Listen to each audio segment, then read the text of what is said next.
करत बाटा चल तुरंत बाटा सियार वर उठाले गइल बाटा चल और एक दोस्तन के बुलावा ताटी चल चलल जा चल बकरी वकरी खोद दिहल जा तोरा। अरे हमार मित्र का बताए रे हम बड़ा बकरी खोजत बड़ा परेशान भइल जंगल में खोज खोज के हार गइल बाटी। बताओ ते का करूं हम कहते घरे जाए तो मम्मी मारे लगी मना कइले रहल बकरी ना लेके जाए है जंगल में बड़ा सियार को बाटा धल है ओकरे मना कइले के बाद जिद भी लेके आइल है तो बता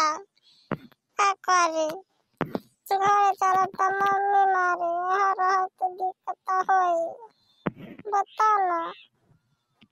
का करी कुछ नहीं खेलो कद बकरी के सिवा कुछ नहीं खेलो अरे चल के तब लौकी चल चल ले खोदल दस बरे तरवाल से गिलाप पहले से कौनो काम नहीं खे बने वाला बाटे चल चल देखल जाता बहु कौन दोस्तर बुलाता टिन निकल चल खोज के आवल में बकरी। अरे बाबा गोड़ काका हम लटका के बैठल बाटे रे भाई बताइबे तनी देखा ताटी कब से मुँह लटका के बैठल बाटे आइनी हमसे नहीं बोलल नहीं तो पहले ही लगेला चिल्ला चिल्ला बोले। अरे बाप रे बाप भगवान करे का बकरी मिल जाए मैं रुआई तो रुआई छोड़ के आ जाता तो अरे बाप रे बाप क्या करी तो बकरी जल्दी मिल जाए।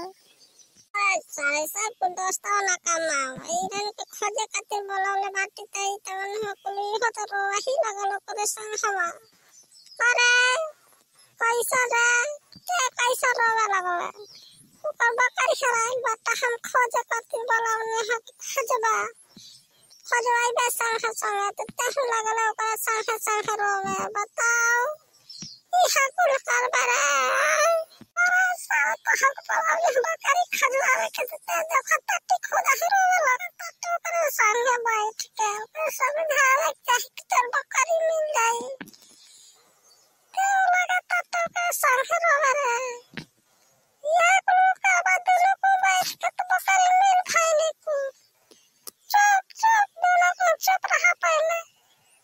हेलो अरे खुआवा रहा का तोर का बकरी हरा कर बात चले बात खोजवावे रे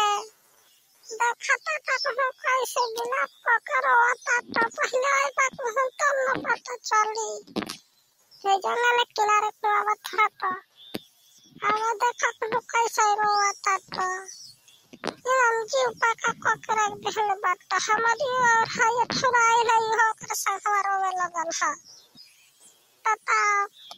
ते कहीं जाने को चाहे कब करी हेराई नती हो कर संगवार रोवे लगल है हम का करबे केला बताते ना अकेला हम का कर सकता ते यहाँ बकरी खोजवावे कैसे जाए चला तेवा तन से तो करबे ना बेकार बाबू को का करता पता लेट ले जंगल में मरे कुल हम का करता तो बहन देखा को होशियार बाहर बहुत कुलावे न जल्दी भाग जा कुल हम घर ले यहाँ जंगल में ढेर खुलती का बहुत लइका लइका लोग हवा जानता बात तो चीता बा खावे न कुल जा निकल जा लोन खरे चौके निकल जा अरे चाचा कैसे हम जाई करवाओ मैं बकरी को मोबाइल बाटा वही से नया जान की बैठल माली तक से हमार दोस्त बुलाइला कुल दो तीन ठौरा खोजवावे पड़ती का करी चाचा तू बकरी नहीं के देखला हवा बकरी हमार घूमे गइल चाचा बताओ कितना देर से बकरी सुबह चरावत रहली सारी बकरी एकदम गुम हो गई पता नहीं कहाँ चली गई ये नहीं का समझ में आवा सियार बार उठा लगल की का भई ऐसे चाचा मर के नहीं खा जाता वो खाने बकरी खोज के जाए बकरी आवा मारा अंदर आवा जंगल में बकरी खोजा है तब से रोता तो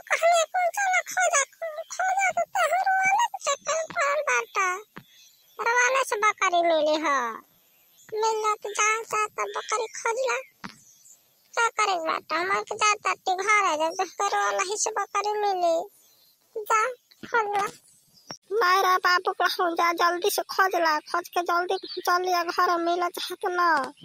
तुहानो के जान को खतरा हो जाए मत चीता बाघ भोग ज्यादा रहता टकू जंगल में